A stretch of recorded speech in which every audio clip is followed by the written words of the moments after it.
Pat, obviously you made a huge commitment to Hassan Whiteside, a player with limited experience, to a degree limited productivity, played off the bench second half of the season. What made you go out and feel comfortable enough to give pretty close to maximum money going forward to a player like that? And was there ever a point, just the magnitude of the deal, when you had to sit back a little bit and realize the sort of commitment, such a long term, to a player who is a relative neophyte in this league? Different world we're in the NBA. Ira, you've been covering it for 29 years. We've only been here 28. How can you cover it for 29? Well, we're going into the 29. Oh, I got you. Okay.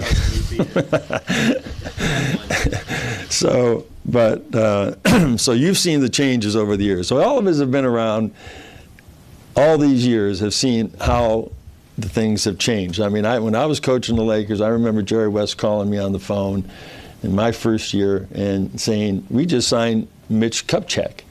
He was the first free agent to ever sign a free agent contract. He signed for like $1,800,000, $600,000 a year for 3 years. And so I said, what do we have to give up for him? He said, nothing. He's a free agent. And so Mitch Kupchak came to the Lakers, and at $600,000, he's making, I think, twice the money of Kareem and twice the money of Magic and all these players. And so we've seen this whole thing change over the years dramatically. And this summer there was an explosion, an absolute explosion of dollars and the amount of money that came into the system because of the television contract and the cap going from $70 to $94 million. That's an added $24 million. I've never seen more teams with more maximum room than I've seen this year. So there are a lot of opportunities for players to really capitalize.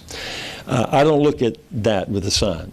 What I look at with Hassan is that we were very fortunate to get him.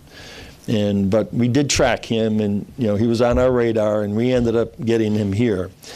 And we saw enough in the last 2 years to say that this is a very unique talent, very unique player. And at the dollars that he's going to be getting over the 4 years, we felt that was worth the investment. You've all seen him play, and he can absolutely dominate a game, and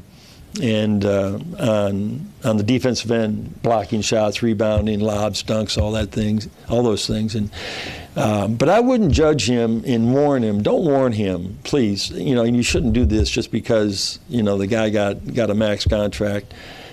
Don't warn him that you better play well, or we're going to tell everybody you're not deserving of the money. I mean, if you take a look at some of the contracts that went out the first 2 days, on December the 15th, Andy and I are going to be getting a lot of calls from teams about how to get rid of those deals. And so we believe he's an essential part of this team, anchors our defense, will improve offensively, and gain more confidence. So we agreed, as an organization that he was a player that we're willing to make that investment in. I don't think he's a neophyte. Neophytes don't, get 20 rebounds and 20 points and block 12 shots. He is a little bit young and raw to a leadership role and a responsible every single night role. You got to produce these numbers. That's what our obligation is as a franchise, as coaches, to make sure he's productive. But the money doesn't have anything to do with it.